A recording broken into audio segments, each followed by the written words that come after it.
Hi hello welcome to our YouTube channel. ఈ రోజు మనం తెలుసుకోబోయే స్టోరీ వచ్చేసి చాలా ఇంట్రెస్టింగ్ గా ఉంటుంది. అదే లాక్డౌన్.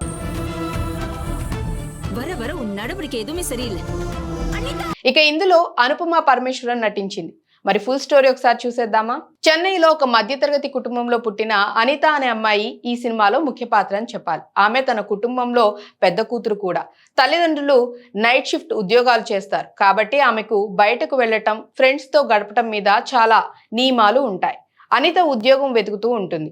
ఒకరోజు ఫ్రెండ్స్ పార్టీకి వెళ్తుంది. అక్కడ మొదటిసారి ఆల్కహాల్ తాగి ఎక్కువైపోయి అపస్మారక స్థితిలో ఉంటుంది. ఆ రాత్రి ఏం జరిగిందో ఆమెకు ఏమీ గుర్తులేదు. కొద్ది రోజుల్లోనే ఆమెకు ఉద్యోగం వస్తుంది. కుటుంబాన్ని ఆదుకోవాలని సంతోషంగా ఉంటుంది. 3 నెలల తర్వాత అనితకు షాకింగ్ న్యూస్ తెలుస్తుంది. ఆమె గర్భవతి అని. కానీ ఆ రాత్రి ఏమైందో గుర్తులేదు కాబట్టి గందరగోళంలో పడుతోంది. ఇంట్లో తల్లిదండ్రులు చాలా కన్జర్వేటివ్ కాబట్టి ఈ విషయం ఎవరికి చెప్పలేకపోతుంది.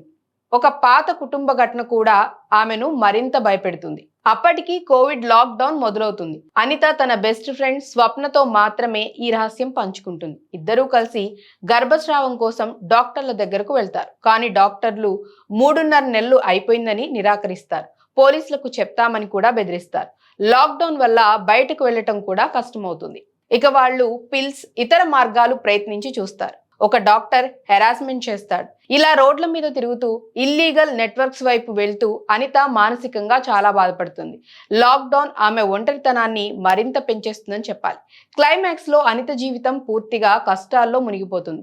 ఈ అనుభవాలు ఆమెను ఎలా మార్చాయో, కుటుంబం, తల్లిదండ్రుల ప్రేమ ఎంత ముఖ్యమో చూపిస్తూ సినిమా ఒక శక్తివంతమైన మెసేజ్ తో ముగుస్తుందని చెప్పాలి. ఇందులో అనుపమ అద్భుతంగా నటించింది. మరి ఇంతకీ మీరు ఈ సినిమా చూసారా? ఒకవేళ చూసుంటే ఏ సీన్ మీకు బాగా నచ్చిందో కామెంట్ చేయండి. అలాగే వీడియో నచ్చితే మా ఛానల్ని లైక్ చేయండి, షేర్ చేయండి, సబ్స్క్రైబ్ చేసుకోండి. బాయ్.